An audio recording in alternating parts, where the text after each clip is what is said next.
Jesus diz: a guerra pode começar a qualquer momento. Carrega a tua cruz com paciência e não julgas. 17 de abril de 2015. Palavras de Jesus através da irmã Claire. Jesus começou: eu disse-te que te falaria todas as noites. Não é o teu desempenho que determina isso, é a minha palavra amada. Estás zangado comigo, Senhor? Hoje tentei fazer a coisa certa. Não, meu amor, não estou. Segui de perto a tua linha de pensamento, mas quero que não vás à loja.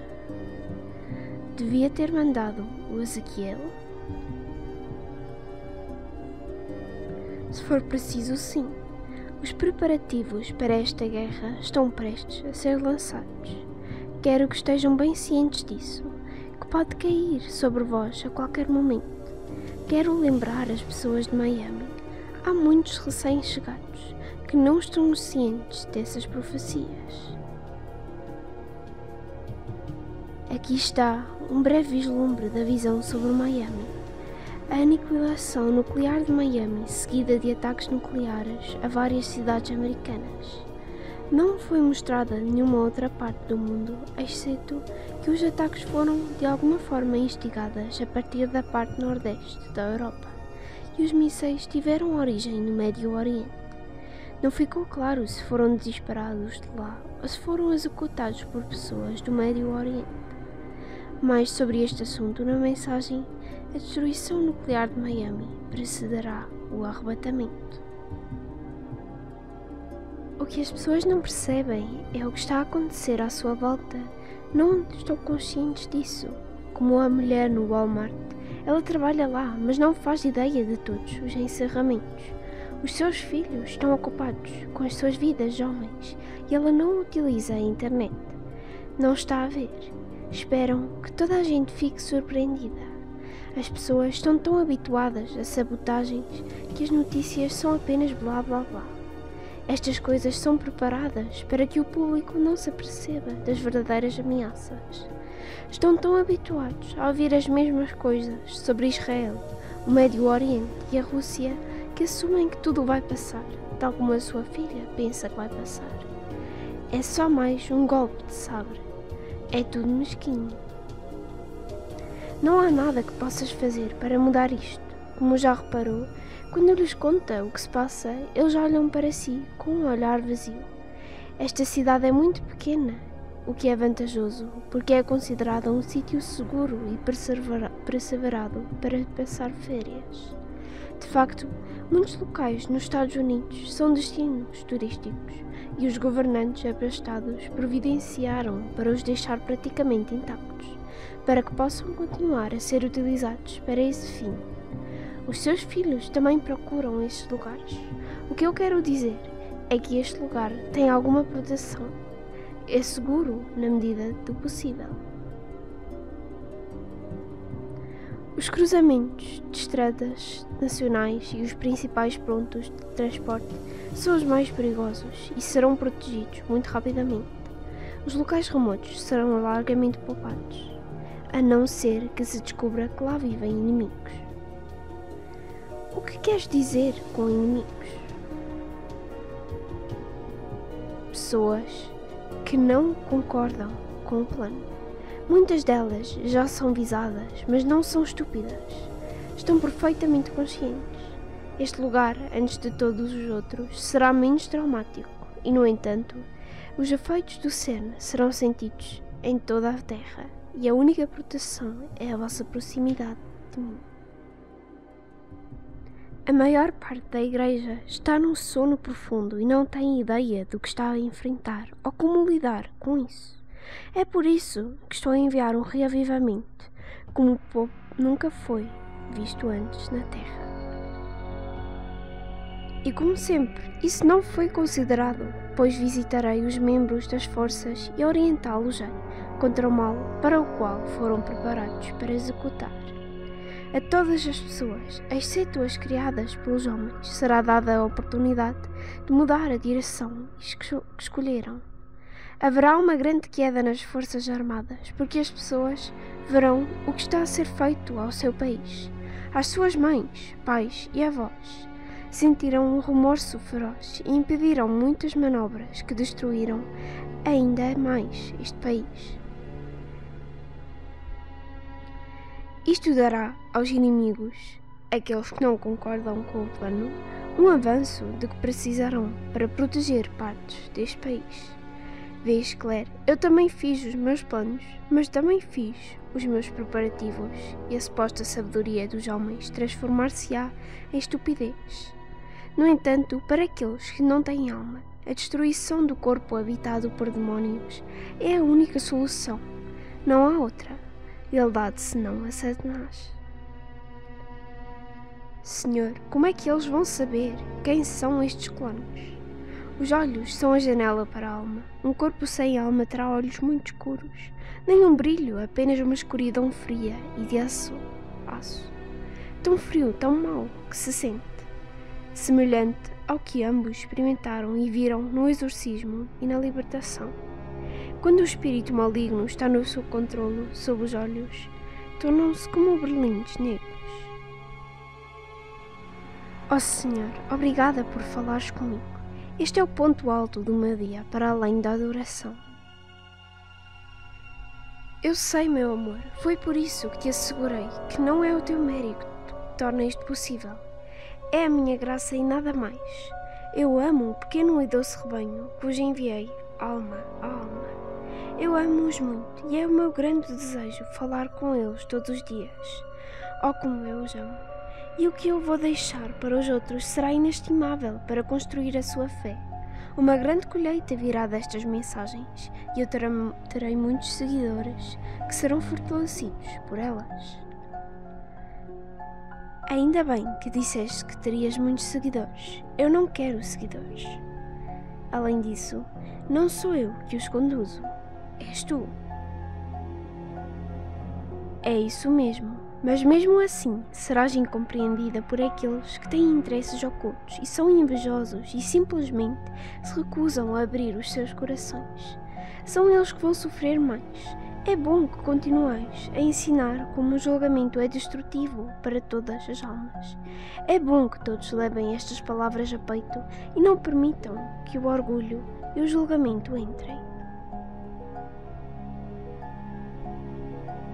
Meus filhos, avisei-vos vezes sem conta sobre o julgamento, mas quando julgardes os meus profetas, sentireis efeitos graves nas vossas vidas e imediatamente verificareis que os resultados são imediatos, porque estou a tentar dissuadir-vos desse mau hábito.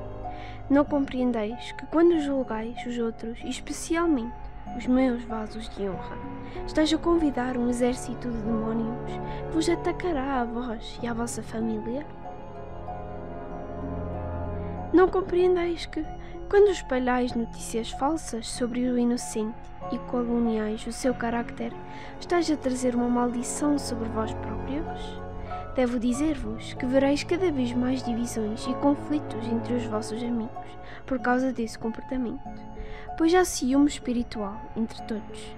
Esta é a força mais destrutiva do meu corpo. Se tiveres um comportamento ciumento, estareis de facto a rejeitar-me, a mim e à obra dos meus dons, e eu responsabilizar-vos-ei pelas almas que não pude alcançar, porque espalhastes mentiras sobre um vaso.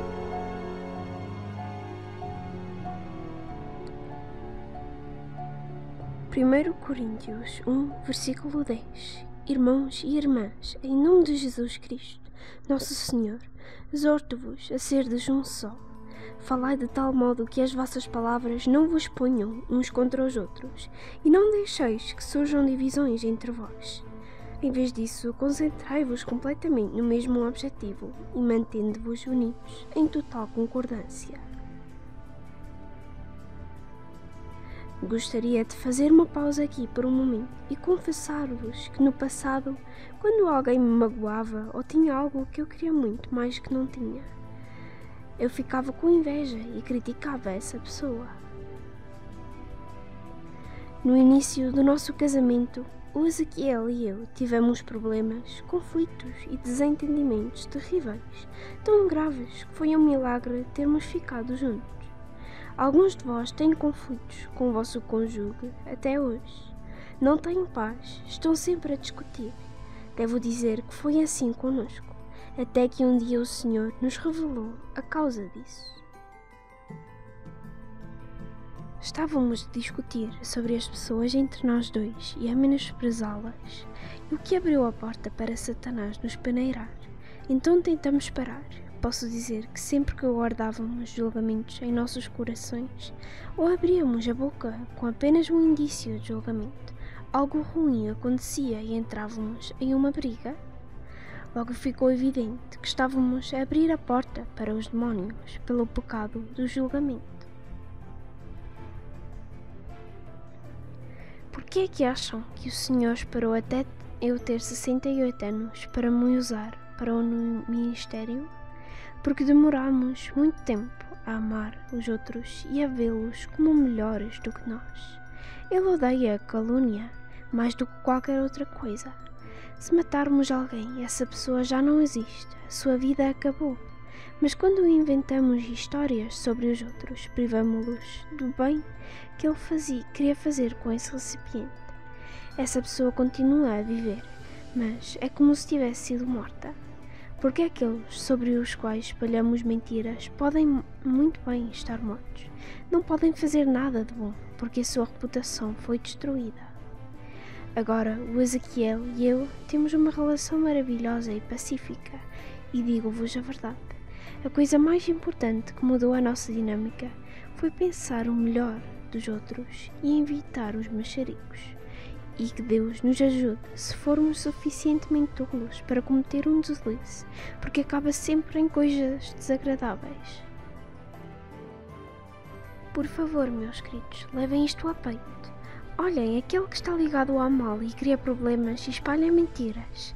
Aquele que cavou um poço e ele próprio cai no poço que cavou. Os seus problemas e a sua maldade voltam sobre ele. Salmo 7, versículos 14 a 16. Senhor, acabei com o meu testemunho. E era um testemunho muito bom. Infelizmente haverá quem não possa receber, mas talvez tu o possas receber. Pelos seus frutos os conhecereis, e eu encorajo-vos a olhar para os frutos daqueles que escolhi para servir, pois aí encontrareis a sua aprovação e poder. Mas quero avisar-vos, amados, que no futuro haverá uma tal desordem que as pessoas ansiarão por respostas e estarão dispostas a ouvir. Para aqueles de vós que serão o meu remanescente, estes serão os dias como que sempre sonhastes. Corações famintos que procuram a verdade, quando os confortos e as promessas terrenas foram retiradas, quando as vidas estiverem em perigo e o caos se instalar. Aqueles que normalmente não me procurariam até me encontrarem, estenderão a mão e desejarão ser acrescentados ao reino, mesmo que isso custe a sua cabeça.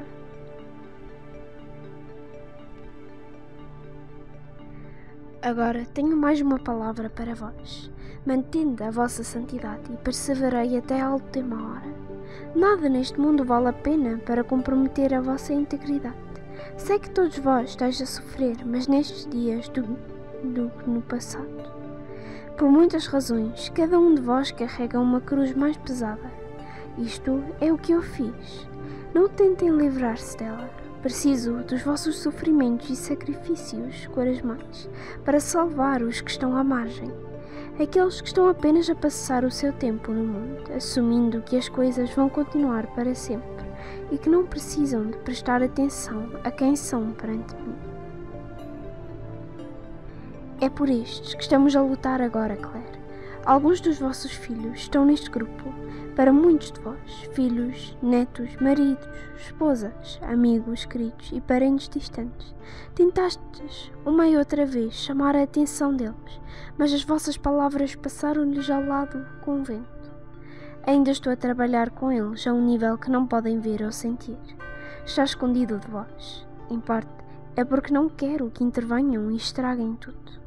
Tem havido uma resistência em relação a vós, e eu falo ao coração deles de uma forma totalmente diferente. Se vissem como eles estão infinitamente perto, correriam para os afastar de novo. Por isso, sê paciente e confia em mim. Carrega a tua cruz com determinação, sabendo que ele dará fruto. Digo-vos isto agora para que não vos canseis de fazer o bem. Quais são as vossas cruzes?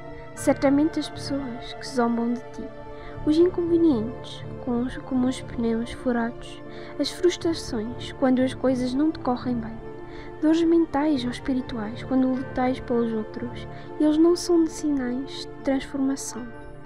Vós, mães e pais, sofreis extraordinariamente, porque o mundo é tão tentador para os vossos filhos que não podeis competir com o mundo ou com os seus pares. Saúde mental, depressão, preocupação e ansiedade. Alguns de vós carreguem cruzes quase insuportáveis. Invocai-me e eu fortalecer-vos-ei. E por último, mas não menos importante, a dor física e a doença no sentido mais verdadeiro da palavra. Para aqueles de vós que têm doenças crónicas, mas que não se rendem à oração e à vossa confissão, pois vós fostes curados pelas minhas pisaduras. A vós digo, estás a sofrer verdadeiramente por mim, estás a produzir os doces frutos da transformação que vereis naquele dia. Em vez de mergulharem na condenação de dentro e de fora, não estás curado porque há pecado na tua vida, porque te falta a fé, porque não estás bem com Deus. Digo-vos que são tudo mentiras. Este é um momento crítico de grande importância. Em breve morrerão muitos que não estão bem comigo. Estou a derramar graças neste preciso momento para os trazer a mim antes que seja tarde demais. Recebo os vossos sofrimentos como uma oferta de quaresma. Desejastes servir, mas sentis-vos frustrados porque a vossa doença vos incapacita. Quão pouco sabeis que sois os principais responsáveis pelo sucesso dos servos que se destacam e fazem a colheita. Pouco sabeis que vos escolhi porque me amais e estáis dispostos a suportar tudo por mim. Afastai estas vozes condenatórias e consolai-vos em mim. Sois meus parceiros na redenção dos perdidos. Minhas noivas, eu prezo e amo cada uma de vós, e quando sentirdes que a vossa cruz é mais pesada do que as dos outros, carregam, compreendei que foi o vosso grande amor por mim que me permitiu colocar esta cruz nos vossos ombros. Sois verdadeiramente o meu poderoso exército de intercessores e a dada altura ficareis chocados ao ver para onde vai o crédito das transformações. Será partilhado com aqueles que transmitiram a mensagem. Abençoo-vos a todos agora com mais paciência, força, vigor e coragem para continuardes assim até que eu vos liberte do fardo e vos traga para mim. Amém.